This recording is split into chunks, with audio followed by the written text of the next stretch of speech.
Today we are going to learn the last topic of second chapter, periodic trends in the modern periodic table.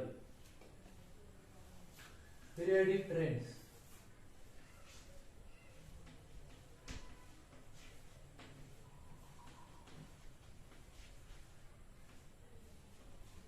In the modern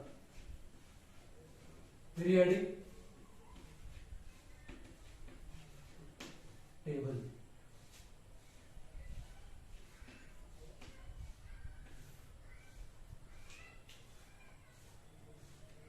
Dear students,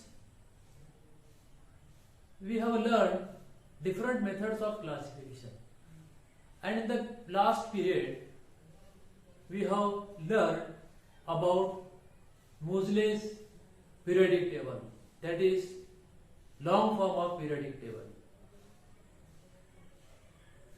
When the properties of elements in a group or in a period are compared, certain regularity is observed in their variations. जब हम group में, suppose ये group है, first group, ये first group है जिसमें hydrogen, lithium, sodium, potassium, ठीक है, इसके अलावा rubidium,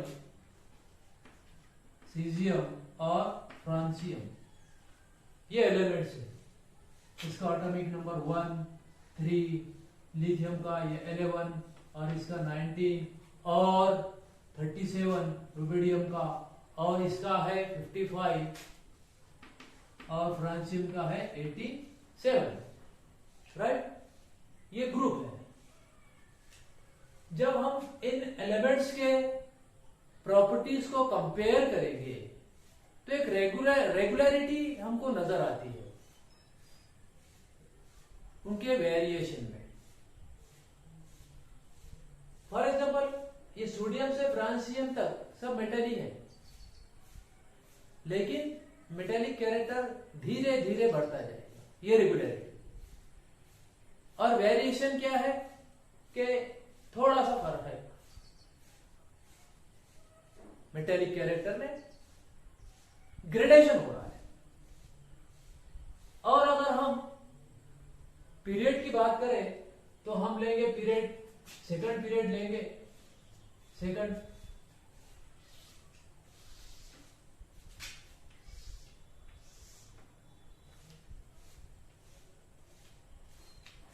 beryllium, boron, carbon, nitrogen, oxygen और फ्लोरीनियम. एटॉमिक नंबर बेरिलियम का 4, बोरान का 5, कार्बन का 6, 7, नाइट्रोजन का, ऑक्सीजन का 8, फ्लोरीन का 9 और नियॉन का 10. ठीक है, तो ये ग्रुप, एक ग्रुप मैंने लिया है फर्स्ट ग्रुप और पीरियड लिया है मैंने सेकंड. तो ये सेकंड पीरियड में अगर हम एलिमेंट्स के प्रॉपर्टीज को कंपेयर करेंगे तो इसमें सिमिलैरिटी तो नहीं होती, पर वेरिएशन होता है.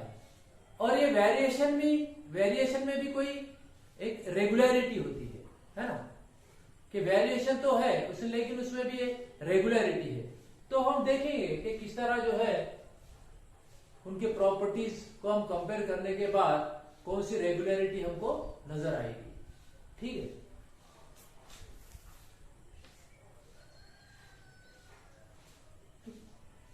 in this topic we will consider only 3 properties as far as trends in long form of periodic table is concerned. First, valency.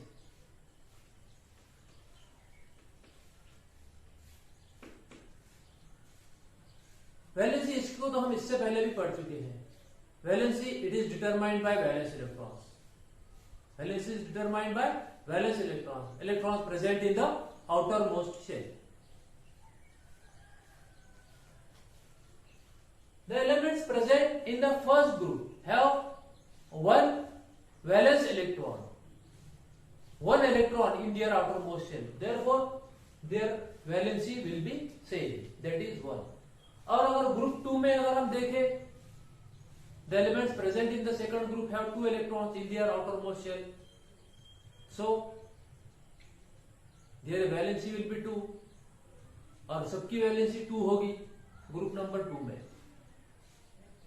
तो ग्रुप में वैलेंसी सेम होगी, वैलेंसी सेम होगी. और पीरियड में देखेंगे हम,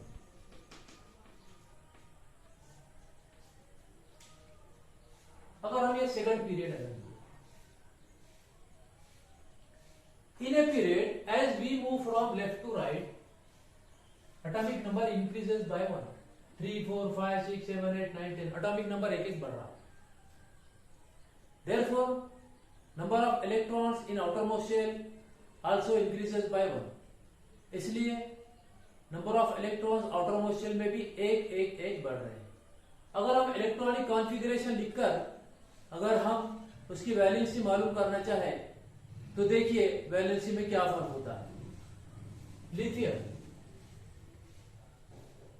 3 है एटॉमिक नंबर 2,1 और बेरिलियम 2,2, बोरान 2,3 और कार्बन 2,4, नाइट्रोजन 2,5, ऑक्सीजन 2,6 और फ्लोरीन 2,7 और नियॉन 2,8. ये lithium, beryllium, boron, carbon, nitrogen, oxygen, fluorine और ये है नियॉन. अब देखिए लास्ट शेल में एक इलेक्ट्रॉन है, एक इलेक्ट्रॉन ये लूज करेगा, वैलेंसी 1. 2 इलेक्ट्रॉन है लास्ट शेल में बेरिलियम के, लूज करेगा, वैलेंसी 2. यहां पर 3 इलेक्ट्रॉन है लास्ट शेल में, लूज करेगा 3. यहां पर 4 है, ये शेयर करता है 4 इलेक्ट्रॉन्स, वैलेंसी 4. अब यहां पर लास्ट शेल में 5 इलेक्ट्रॉन्स है. अगर इलेक्ट्रॉन्स मोर देन 4 है, they will take electrons. Such elements do not donate electrons, do not release electrons, they accept electron. 5 है तो 3 लेंगे to complete octet, या 3 लेंगे, वैलेंसी 3. या 6 है 2 लेंगे, 2 वैलेंसी. 7 है 1 लेगा, वैलेंसी 1 और ये valency 0.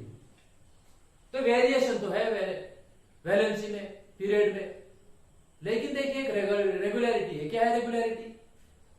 As we move from left to right in a period, valency increases by 1, है ना, इंक्रीज हो रही है एक एक से अप टू 4 तक, एक एक बढ़ रही है वैलेंसी. अगेन डिक्रीजेस 4 से 3, 2, 1, 0, एक एक डिक्रीज हो रही है. ये रेगुलरिटी है. ठीक है. पीरियड में valency decreases from left to right,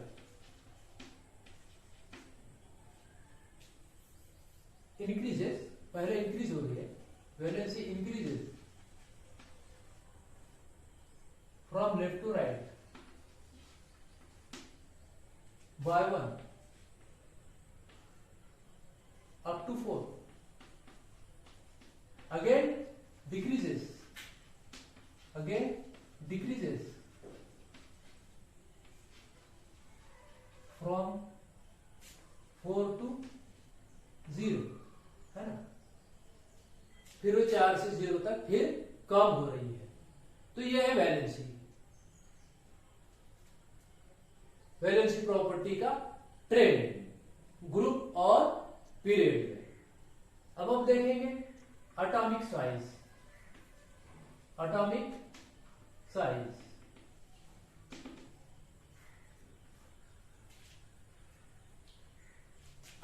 size is determined by atomic radius. atomic radius से हम डिटरमाइन करेंगे, ठीक है। ये न्यूक्लियस है फॉर सपोज, और ये रेडियस, एटॉमिक रेडियस। लेकिन अगर दो शेल हो तो ये लास्ट शेल और न्यूक्लियस का डिस्टेंस, तीन शेल हो तो लास्ट शेल और न्यूक्लियस दोनों के दरमियान का डिस्टेंस। तो atomic radius is the distance between the nucleus and the outer most shell. अगर एक ही शेल है तो वही आउटर मोस्ट होगा, दो शेल हो तो दूसरा शेल आउटर मोस्ट होगा, तीन शेल हो तो तीसरा आउटर मोस्ट होगा। इस तरह atomic radius is the distance between the nucleus and the outer most shell.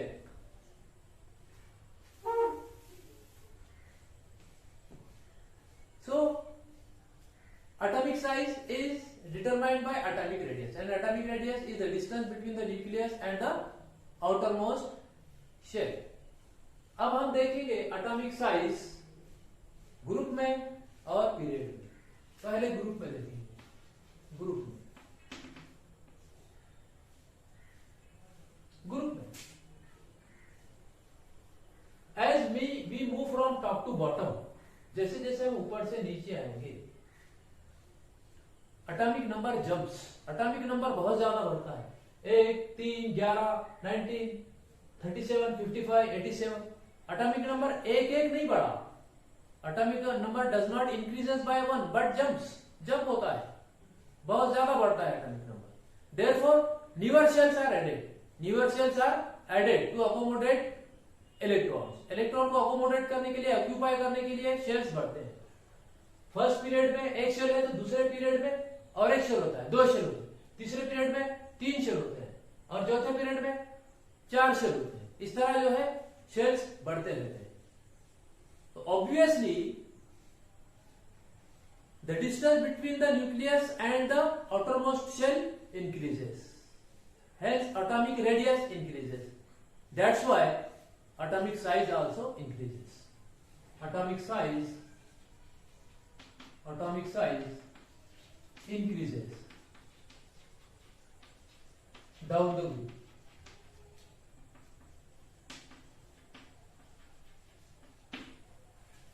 है समझ में? अब हम पीरियड में देखेंगे, पीरियड में क्या होगा। पीरियड में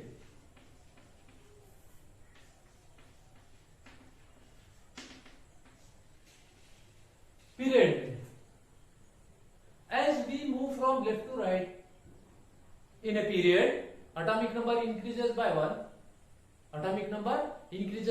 but the number of shells does not increase, shells increase नहीं होते। अगर हम सेकंड पीरियड लूंगा मैं तो सब एलिमेंट्स में 2 ही शेल होंगे, एटॉमिक नंबर एक एक बढ़ेगा,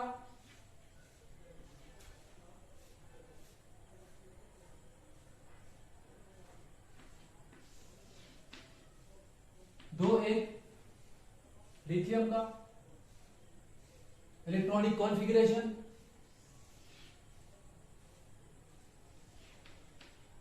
2 बेरिलियम का, 2-3 बोरान का,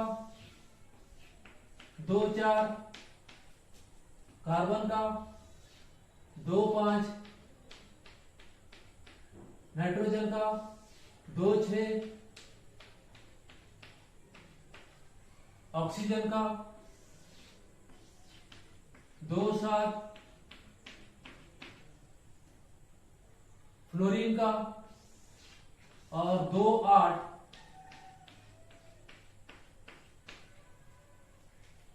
नियोन।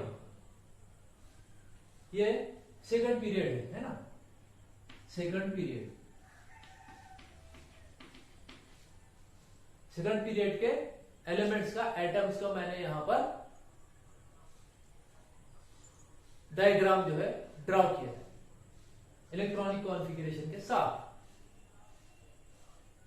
एटॉमिक नंबर एक एक बढ़ रहा है ना, तो number of electrons in the outermost shell increases by 1। यहां पर एक था, यहां 2 हो गए, यहाँ 3 हो गए, यहाँ 4 हो गए, यहाँ 5, यहाँ 6, यहाँ 7 और यहाँ 8। लास्ट शेल में इलेक्ट्रॉन्स बढ़ रहे हैं एक एक करके। तो क्या होगा, due to increase in electrons the force of attraction between the nucleus and the outermost shell increases. यहां पर एक पॉजिटिव चार्ज होगा और यहाँ निगेटिव चार्ज, ठीक है, जब बढ़ जाएगा लास्ट शेल में तो ये पॉजिटिव चार्ज न्यूक्लियस का उसको अट्रैक्ट करेगा। अट्रैक्ट करने की वजह से the distance between the nucleus and the outermost shell decreases, atomic radius decreases, hence atomic size also decreases. In a period atomic size decreases from left to right. ठीक है, समझ में आया? अब हम देखेंगे मेटेलिक और नॉन मेटेलिक है, metallic and non metallic character.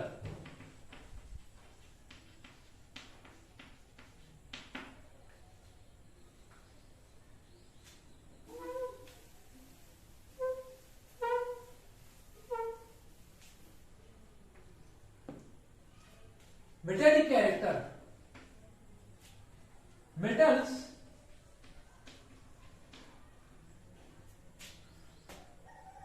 की ये एबिलिटी होती है कि दे लूज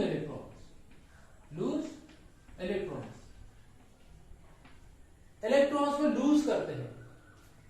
मेटल्स इलेक्ट्रॉन्स को लूज करते हैं, डोनेट करते हैं, इजंट इट? इलेक्ट्रॉन को लूज करने पर नेगेटिव चार्ज कम हो जाता है और पॉजिटिव चार्ज बढ़ जाता है, क्योंकि प्रोटॉन तो वो रिलीज नहीं करते, इसलिए पॉजिटिव चार्ज बढ़ा हुआ होता है ना? Metals donate electrons to become positively charged, है ना? तो they become electropositive हो जाते हैं ये।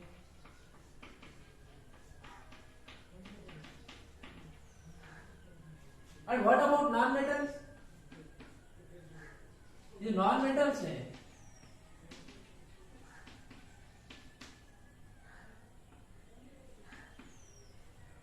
does not lose electrons,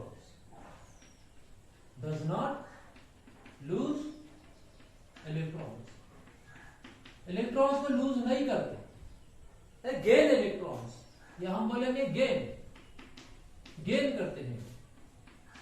जब इलेक्ट्रॉन लूज नहीं करेंगे, गेन करेंगे, नेगेटिव चार्ज बढ़ा हुआ होगा तो दे बिकम नेगेटिवली चार्ज, तो उसको हम बोलेंगे इलेक्ट्रोनिगेटिविटी बढ़ती हो। इलेक्ट्रोनिगेटिविटी क्या? Electronegative, they are electronegative, non metals are electronegative. तो अब हम देखेंगे मेटेलिक कैरेक्टर ग्रुप में और पीरियड ग्रुप में। Group, as we move from top to bottom in a group, atomic number jumps, number of shells increases, newer shells are added, the distance between the nucleus and outermost shell increases, distance increase होता है, therefore force of attraction decreases, इसलिए force of attraction decrease होगा, distance बढ़ गया, shells बढ़ने से distance बढ़ गया, डिस्टेंस बढ़ने से क्या होगा? फोर्स ऑफ अट्रैक्शन डिक्रीज होगा, फोर्स ऑफ अट्रैक्शन डिक्रीज होगा। जब फोर्स ऑफ अट्रैक्शन डिक्रीज होगा न्यूक्लियस का, तो it is easy to lose electrons, electron को लूज करना आसान हो जाएगा ग्रुप में। जैसे जैसे हम नीचे आएंगे, शेल्स बढ़ेंगे, डिस्टेंस बढ़ेगा, फोर्स ऑफ अट्रैक्शन कम होगा, तो इलेक्ट्रॉन लूज होना आसान हो जाएगा, है ना? इलेक्ट्रॉन लूज होना आसान हो जाएगा तो मेटेलिक कैरेक्टर बढ़ेगा। In a group metallic character increases, in a group metallic character increases, metallic character increases down the group.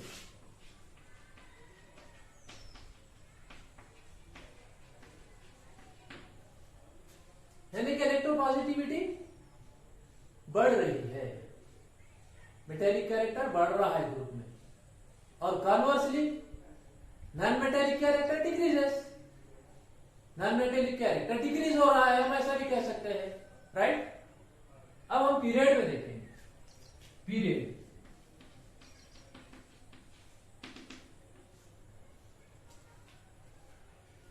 period. In a period, as we move from left to right, atomic number increases by 1, number of electrons in the outermost shell increases by 1, electrons बढ़ते हैं outermost shell में, shells are not added, shells add नहीं होते, shells तो same होते हैं, number of electrons increases by 1, electron increase हो रहे हैं, है ना। इलेक्ट्रॉन इंक्रीज होने की वजह से क्या होगा, force of attraction increases, force of attraction increase होगा, न्यूक्लियस क्या करेगा, अट्रैक्ट करेगा इलेक्ट्रॉन्स को, तो it is difficult to lose electrons, electron lose करना डिफिकल्ट हो जाएगा, इलेक्ट्रॉन लूज नहीं होंगे, है ना, does not lose electrons, electronegativity बढ़ेगी, इलेक्ट्रोनिगेटिविटी जब बढ़ेगी तो नॉन मेटेलिक कैरेक्टर बढ़ेगा, left to right in a period.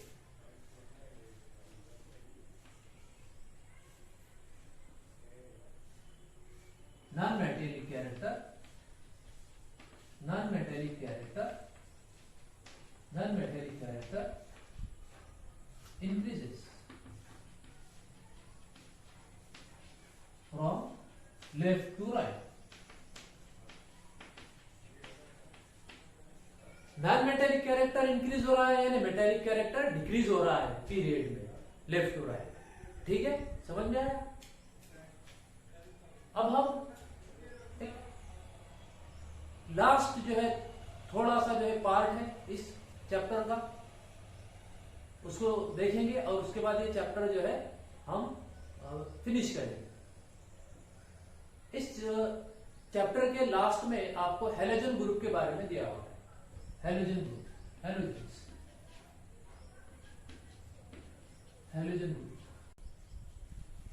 7 group और 17 ग्रुप। इसमें जो हैलोजेंस है, pure halogens, fluorine, chlorine, bromine और iodine.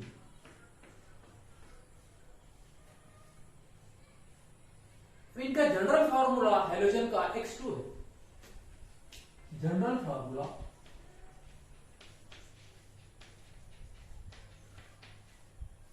X2, general formula X2 का मतलब इनका जो मॉलिक्यूल है हम उसको F2 लिखेंगे, फ्लोरीन के मॉलिक्यूल को, क्लोरीन के मॉलिक्यूल को Cl2 लिखेंगे, Br के मॉलिक्यूल को Br2 और I के मॉलिक्यूल को I2 लिखेंगे, जिस तरह ऑक्सीजन के मॉलिक्यूल को O2 लिखते हैं, जनरल फार्मूला X2। अब देखिए जो फ्लोरीन है, फ्लोरीन एक गैस है, फ्लोरीन भी गैस है, ब्रोमीन लिक्विड और iodine solid. Iodine actually solid होता है लेकिन हम उसका सॉल्यूशन इस्तेमाल करते हैं, लेकिन वो होता है असल में सॉलिड, इजंट इट? तो ये ऑब्जेक्टिव के लिए 2-4 जो है पॉइंट्स याद रखिए हैलोजन ग्रुप के। इतना ही दिया हुआ है आपके सिलेबस में। Thus we have completed our second chapter. Hope you have understood all the topics, all the concepts related to this chapter. We will meet in the next period. Goodbye.